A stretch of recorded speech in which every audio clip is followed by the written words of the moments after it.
Red Olive Design. Today we're going to insert the 15mm press stud using the die set and the hand press machine.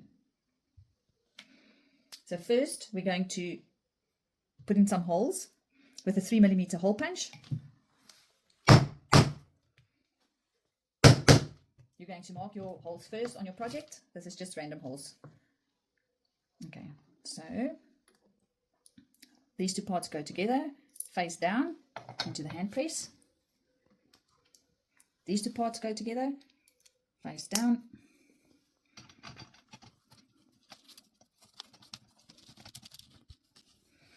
You want the cap to show on the right side of the leather, so you're going to flip this face down onto the cap. Through the hole. Please make sure your hand press is mounted on your workbench.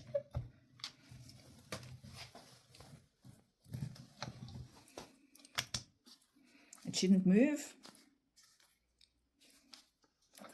Take this one out. Next up, we're going to put in the other side. So these two parts go together with those die sets. So this goes face down. Let's go on top.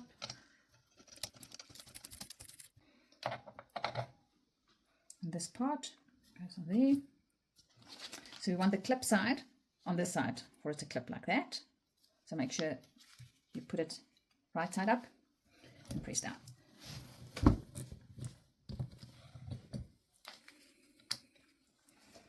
There's your press stud. That's what it looks like.